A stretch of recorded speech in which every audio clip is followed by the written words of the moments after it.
Tonight it's my privilege to introduce my wonderful friend, I love him so, and his beautiful wife and work partner, Carol, and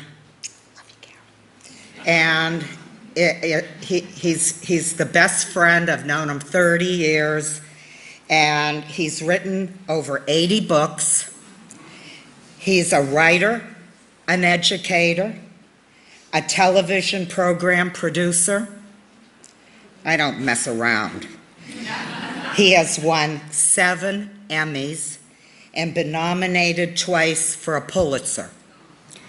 He also just told me he's got a new bestseller, his book Apollo 8.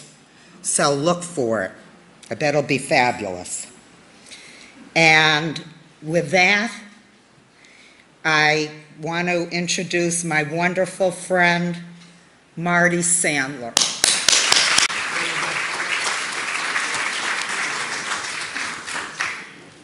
I hate it when the introductions are better than my speech. I have to tell you, it's so great to see such a crowd.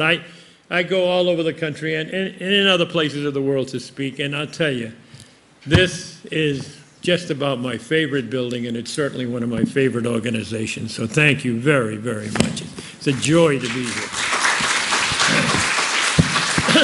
I may have told you before, but I write about half my books for adults and half my books for young people.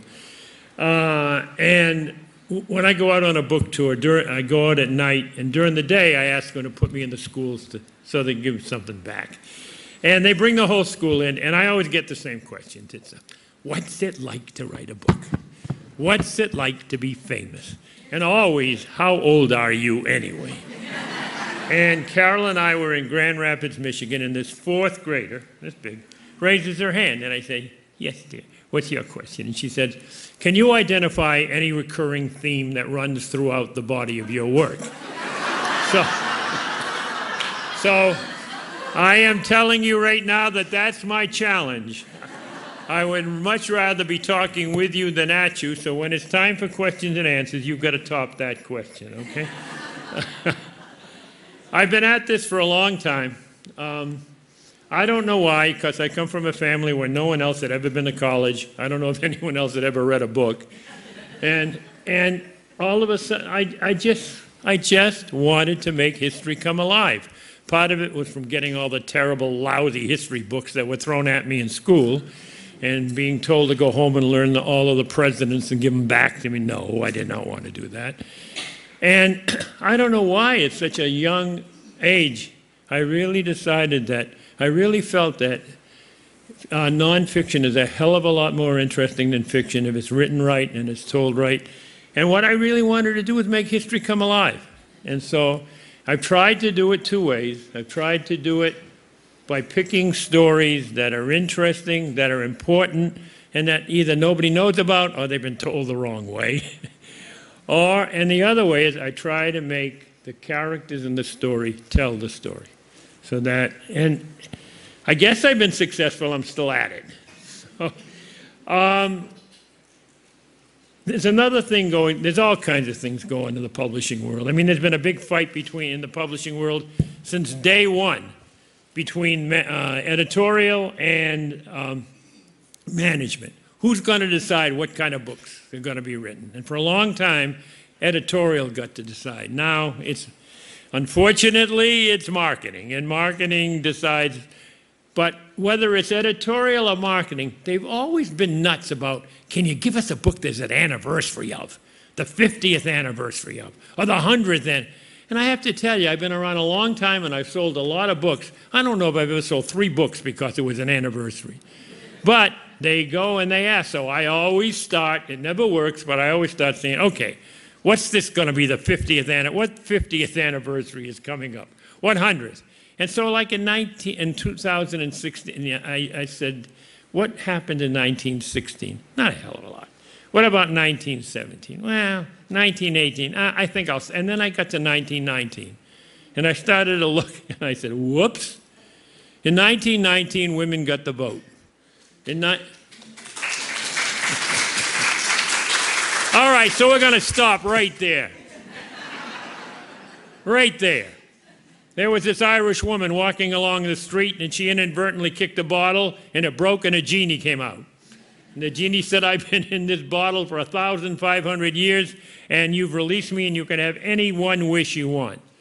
And the woman said, what the hell kind of a genie are you? One wish. That's all I can do, one wish. He said, well, I'm going to have one wish. I want you to make a bridge so long it goes all the way to Ireland so that all our Irish brethren can go back and forth to the old sod easily.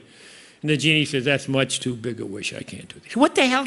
I can't do it. Make another wish. He said, well, if I have to have another wish, I want you to make all the men in the world as smart as the women. And the genie says, how wide do you want that bridge? Back to my speech. So anyway, I'm looking at this 1919, and you know, I'm a historian, and I've been at it a long time, and I've written a lot of books. I never realized in 1919, women got the vote. In 1919, Prohibition came in. In 1919, more people in America, 275,000, died of the flu in the largest 50 million worldwide in 1 year in 1919. In 1919, right after the Bolshevik Revolution, we got the biggest scare, political scare we ever had in our history, when most people were absolutely convinced the communists were going to take over here. In 1919, there were more lynchings and more race riots than any time in our history, and yet in the same year, the Civil Rights Movement was born. In 1919, the Black Sox scandal took place, and in 1919, 61 people in Boston got killed, and the entire North End elevated railroad system came down because of the molasses flood. Exactly, not all in the same year, and there's more. There's absolutely more. It's like a Ginsu knife. Wait, there's more. But anyway, so I said, I think I ought to do that book. And it was a joy researching it. And you know, it's like, I'm going to try to tell you some, you know, about it, but you know, I have arranged for breakfast to be brought in. So, I mean, talk about a year starting off with a bang. On January 5th, a tank holding 2.3 million gallons of molasses exploded. Talk about sticky. But it wasn't funny. It exploded in a 45-foot wave that came down at God knows how many miles an hour and took out everything in front of it. I mean, it's an incredible story. I mean, molasses was an extraordinary product at the time. But its two great attractions were about to leave. One, for some reason, and I am no scientist, but for some reason molasses is the active ingredient in explosives. And World War I had just come to an end. So this incredible market, they were trying to sell as much as they could before the market, pardon the pun, dried up completely. Secondly, we were an alcoholic nation. And molasses is, of course, the main ingredient in rum. And guess what? We were about weeks away from Prohibition, and they were going to lose that market too. So they threw this, United States Alcohol Company threw this tank up so fast that they decided we don't need any blueprints. We don't need any architects. We don't need any builders. We'll just throw it up and put 2.3 million gallons of molasses in it. It was leaking so badly that every kid in Boston that knew about it would come there and just take the molasses off the side of the building. And then, of course, they got unlucky. And what happened is that on January 2nd, it was like 20 degrees. And on January 4th, it was 65 degrees. And there was incredible contraction, and the damn thing burst and came down in a wave that took out all these people and buried all these people and took two different firehouses and drove them into Boston Harbor.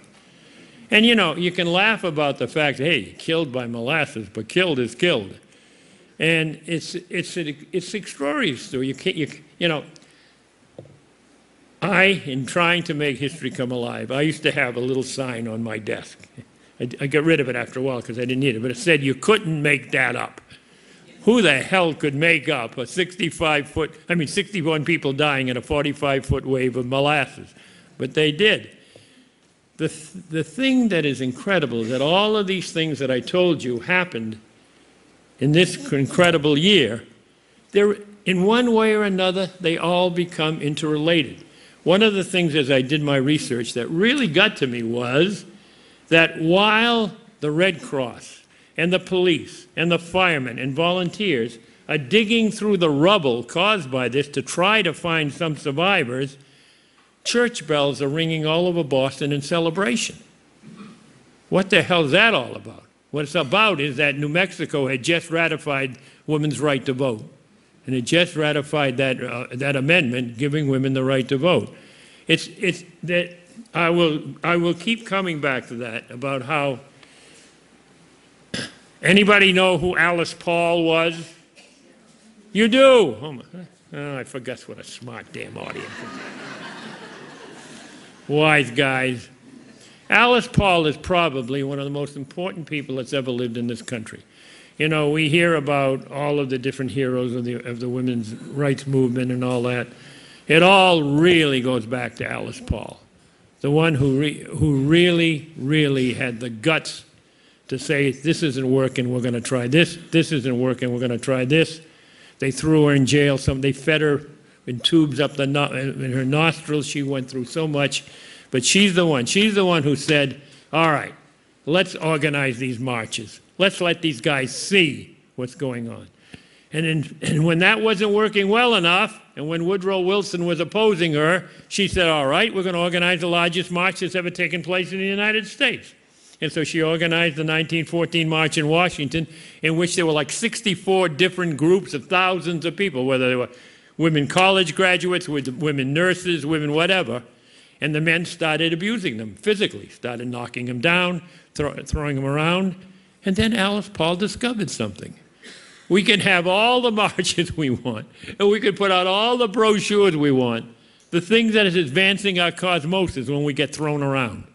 Because then all the papers pick it up, and suddenly people who didn't care anymore say, we got to help these women. But she still wasn't satisfied. So she came up with another idea, and her idea was, let's do something that's never been done in history. And nobody says it can be done because anyway, let's picket the White House. And so they put pickets from all over the country. Nobody had ever dared do that. Woodrow Wilson, on it every day going to golf, he played more golf than Donald Trump. But anyway, Woodrow Wilson on his way out and back had to go by these pickets, and it killed him. It killed him. And finally, he let it be known he didn't like it, and men responded, and probably some women too, by starting to beat up the women who were picketing. And what did that do? It put them back on the front pages again. And that continued. Now, I'm making short of this long story. I mean, if you really want to know the story, buy the brilliant book. But anyway, or get it out of the library, because it is it's an extraordinary story of women. And, you know, some of the characters.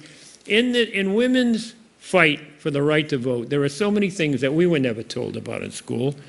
I mean, I was never told that 24 years before women got the right to vote nationally, the women in all of the Western territories had the right to vote. And why did they have the right to vote? Because they were working alongside men, and the men in the Western states and the Western territories weren't believing in that garbage that women were going to faint if they had the responsibility of voting because they were such weak characters, you know? God. You know, or that they would not be able to make wise decisions, you know. And so, it's just extraordinary what we didn't know. But they got the right to vote, and they got the right to vote and changed the world. And I don't think there's ever been a more important, more than 50% of the nation.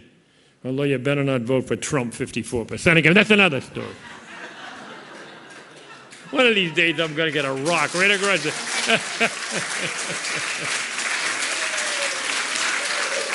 Anyway. I'm going to get a rock right across the head one of these days. Anyway, but it's an amazing story, and I'm kind of rushing them along, and I want to tell you all these stories about all these things that happen. But they're real heroes. They're heroes. The women who, and I could give you so many names. The thing that was interesting to me in doing all the research and writing it is how many African American women were involved. And they were being, imagine being discriminated twice. 2 times. They're being discriminated for being black Americans, and they're being discriminated for being women.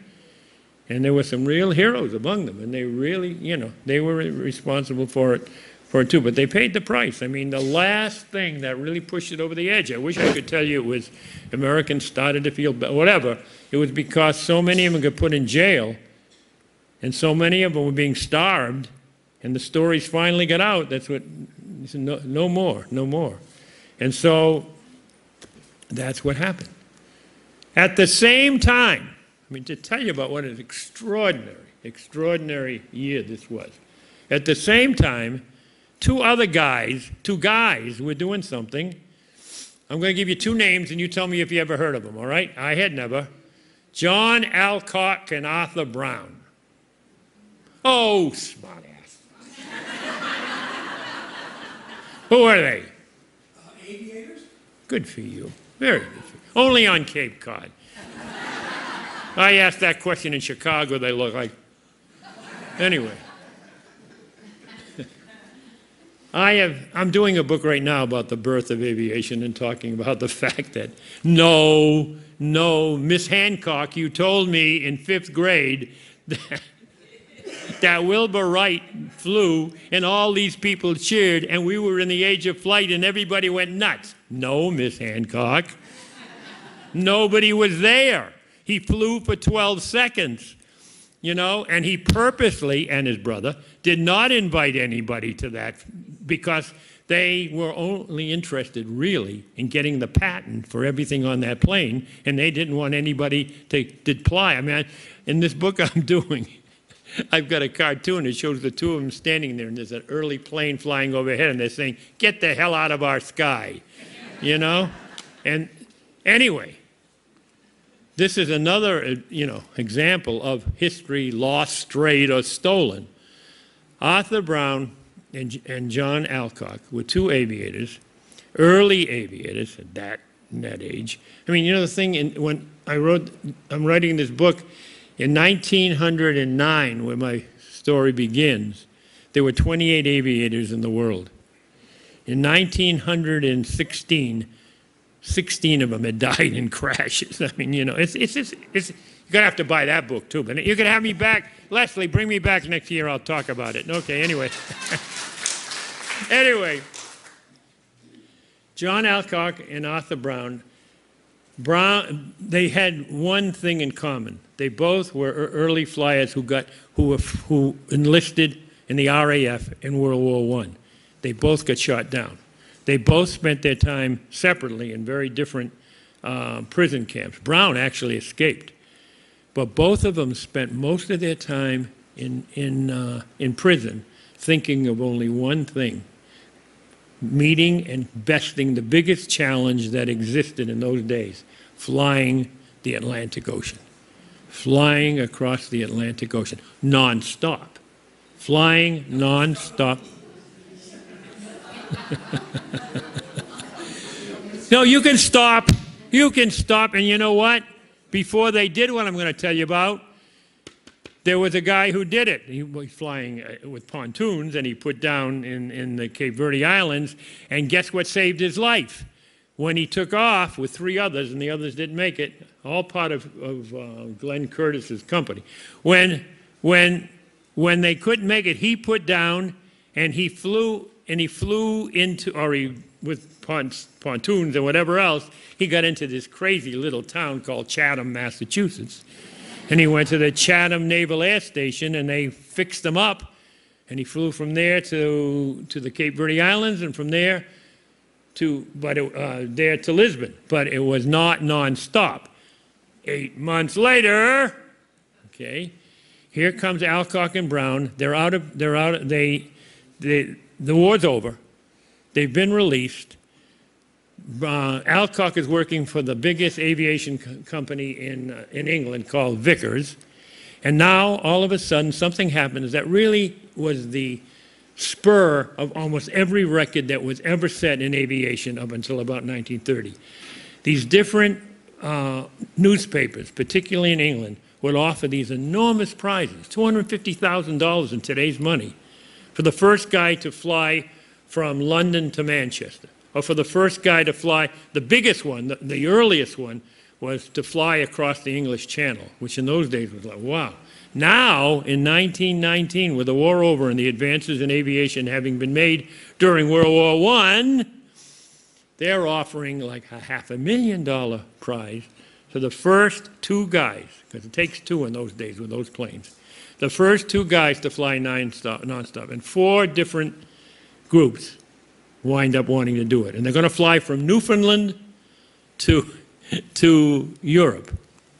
And one of the teams crashes on takeoff. I mean, you could spend hours just talking about what happened before this, but I don't want to keep you here till breakfast.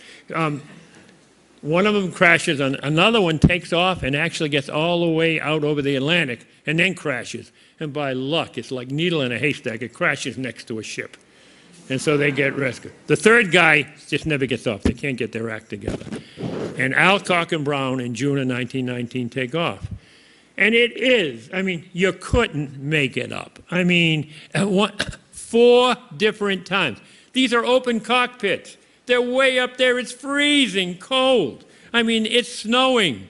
It's hailing. It's raining. And they keep going. They can't see. The entire trip, they never saw anything because it's all clouds. At one time, they dive down, and they're trying to pull out of it, and they can't, and they come like this close to the water, and some God saves them, and up they go. 4 different times, Brown, who's only got one good leg because he got hurt during the war, he climbs out on one of the wings to chip ice off of one of the engines. Oh, my God, yeah. You couldn't make it up. And it all happens in... Somebody better make a movie out of this book. But anyway. They finally see land. And the land, first land is a couple of islands off the coast of Ireland. And then they fly over Ireland, and they fly over this town. It's Sunday morning. Everybody's either in church or it's Ireland, so they're sleeping off a hangover. Anyway, what was that joke somebody just told me? You want to hear a great joke? These 2 Irishmen walk past a bar.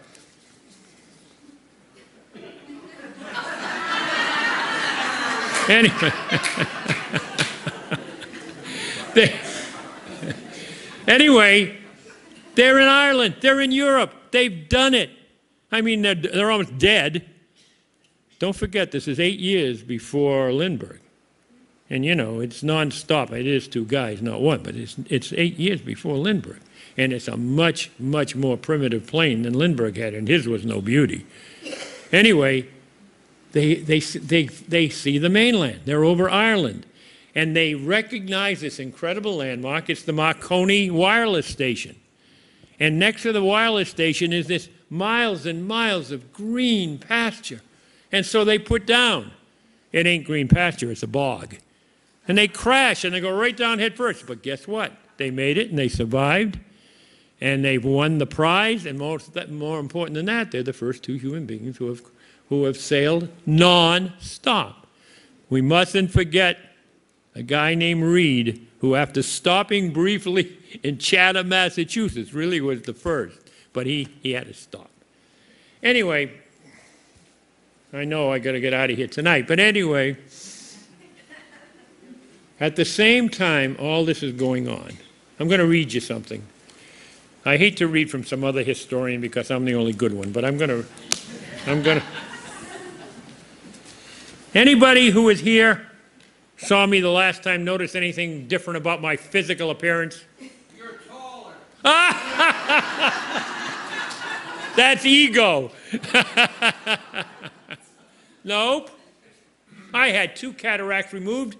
I don't need glasses anymore to look around. How do you like? It's a miracle. It's a miracle, yeah. I never believed. Now, I got these cheaters from CVS, but they tell me when I'm in another couple of months, I may not even need these. Just adds to the beauty. Just incredible. All right, I'm going to read you this. You know, I was telling you about all the things all the misinformation we got in school and all the things we weren't told.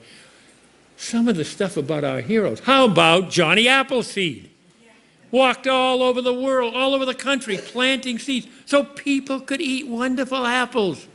They weren't eating one apple, they were drinking hard cider and getting smashed. That's what that was all about. We've been a nation of drunks since the damn Puritans came over here. We have been. We have been. I remember when I wrote my brilliant book, The Resolute, and I was wondering, you know, this is the search for the Northwest Passage, and some of these guys are stuck in the ice during the winter, frozen in for a year. Some of them are frozen in 2 years. John Ross got frozen in 4 years. How the hell did they do it? And then, just by mistake, I looked at their cargo list. They got this kind of mutton, and they got this. They got 9,000 cases of rum. That's what kept them going, you know. Anyway, here's what, this guy is a very good historian that I quote. I don't quote from any other historians because that's my problem. But anyway, America had been awash in drink from almost the start. From the start, wading hip deep in it, swimming in it, at various times in its history nearly drowning in it. Arabella, the ship that brought John Winthrop and his fellow Puritans to Massachusetts Bay Colony in 1630, had more than 10,000 gallons of wine in its hold, along with 35,000 gallons of beer. It had 3 times more beer than water. That's what kept us going.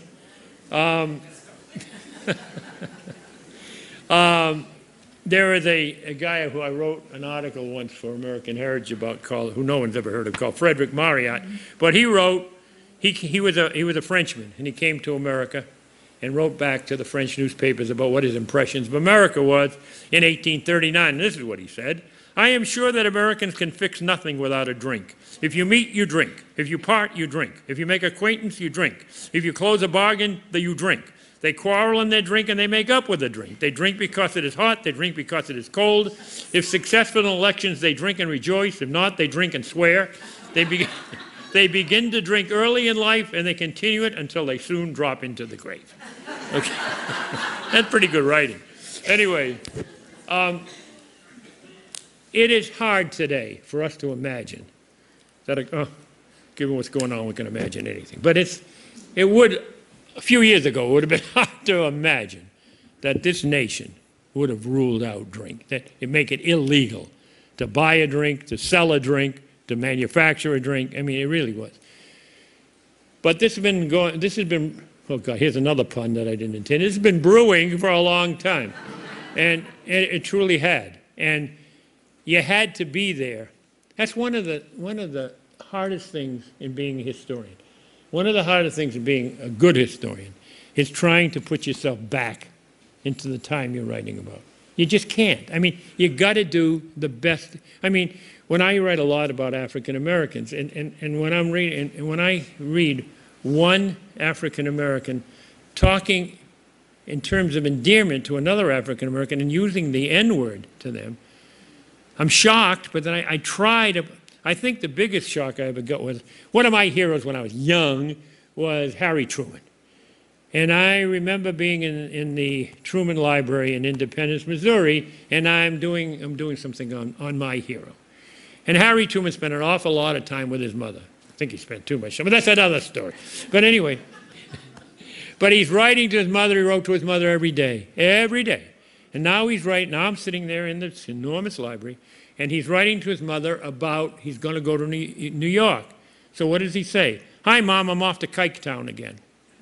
Kiketown? Harry? That's how they taught. I mean, it's hard to, and so that's the same thing in doing this kind of research and this kind of work, to put yourself back into the place where, because it's an extraordinary time when so many families are getting destroyed by drinking. They really were. And so many families, and so much is being destroyed. And yet, it's hard to imagine the Congress of the United States can pass a law like But I'll tell you, these temperance agencies, I mean, talk about making a movie about this. Some, as I started to say, and probably interrupted myself 3 times,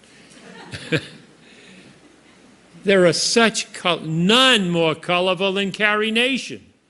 I mean, this woman who just went from bar to bar with an axe and a bullhorn, and 4 women who could have wiped out the New England Patriots, you know, and destroyed the taverns and destroyed the things, and then she makes a whole new career for herself out on the stage.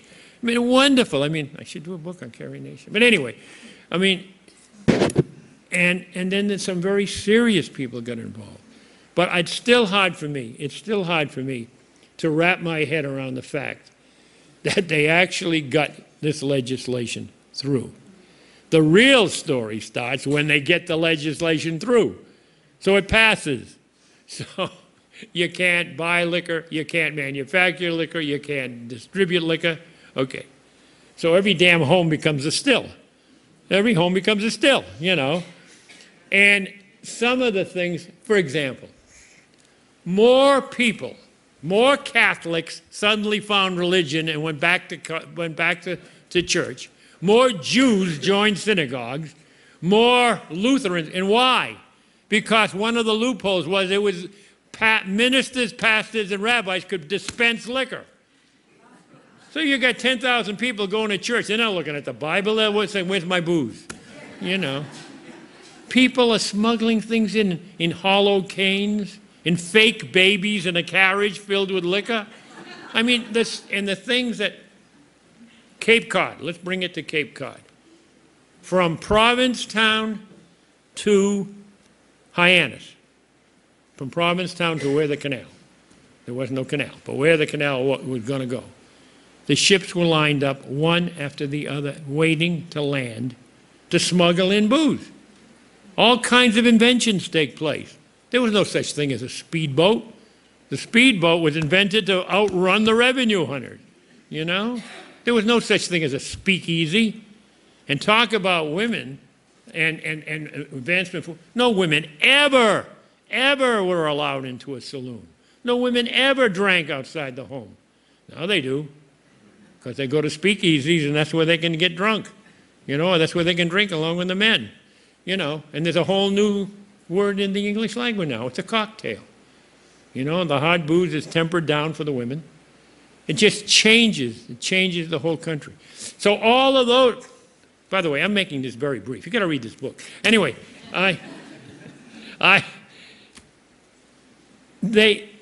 everything changes because suddenly, but there are all kinds, for me, the best thing as a historian, the most fun thing as an author that comes out of all this is a whole new American figure is born. Who do you think it is? The gangster. We never had an American gangster before this. They're the most colorful characters we've ever had. I love them. How can you not like Al Capone? How can you? Oh, yeah, he's killing people. I know he's killing people. Yeah, okay. But my God, when one of these gangsters died, 75,000 people were at the funeral. There were like 600 hearses just with flowers. I mean, it's a whole different world, you know? And it's true, this is the birth of the American gangster. It's a whole unique person in this country. Everything changes. The big thing, the reason that prohibition does not make it, and the reason they can't, how do you enforce it? How do you get enough people to stop people from smuggling it in, to stop people from making sure they drink when it's so important to them? How do government agents fight the gangsters and the mobsters? So it's a fascinating period. And yet, while all this is going on, maybe 5,000 people a day in every city in the country are dying of the flu. And there's no way to stop it. They don't know how it started. To this day, nobody knows how that strain of the flu started. Well, they know how it started. They don't know what started it. It started at Camp Devens, Massachusetts, or what became Camp Devens, Massachusetts, and another place out in Ohio. And it just talk about spreading like wildfire. And they had no way, everything in the world was tried.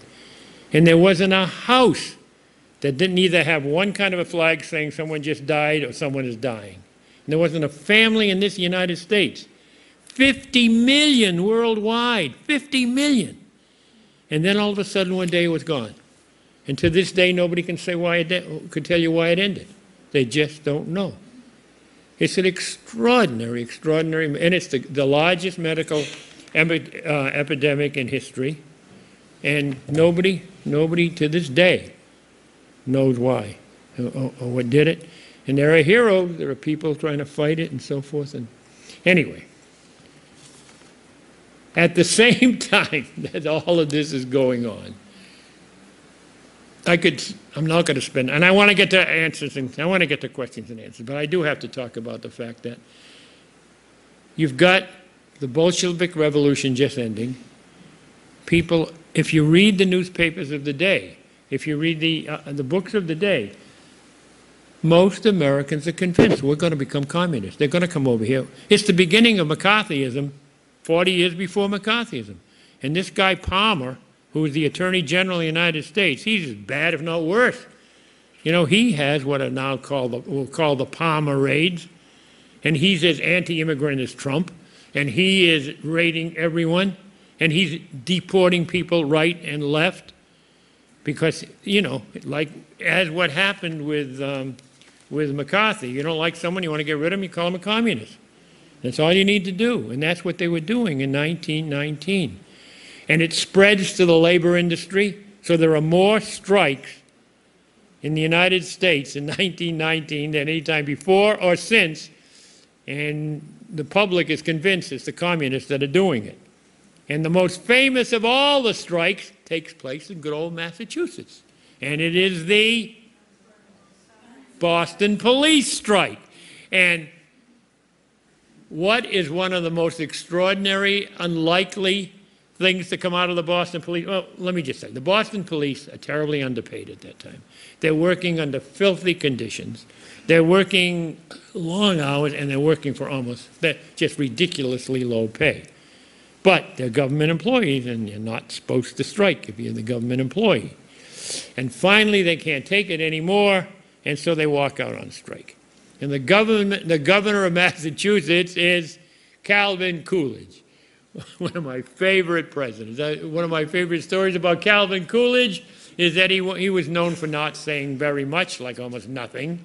And at a White House dinner once, he sat next to a woman, and this woman was bubbly and everything else. And she's sitting next to him, and she says, "You know, Mr. President, I bet this person $1,000 I can make you say 3 words while I sat next to you." He only said 2. "You lose." Anyway, that's a true story. It's a true story. Anyway, Calvin Coolidge, in the middle of this strike, and honest, it's getting later, so I can't tell you. There's a whole story about all these strikes. But Calvin Coolidge said one sentence. He bailed out. He just wouldn't face it. He could have stopped it, sent in the National Guard, and he could have stopped it the first week. He did nothing, which was typical. But he made a statement. He said there is no right for the public to strike against the government any place, anywhere, anytime. He made him president of the United States. He went on to all the newspapers, it became headlines, he became a hero, and he got to be president of the United States. And at the same time, oh God, we have the Red Summer. We have more lynchings. I mean, and it is so bad, and it is so sad to read about. I mean, the reasons for African American people to be lynched. You didn't step off the sidewalk when a white woman walked down.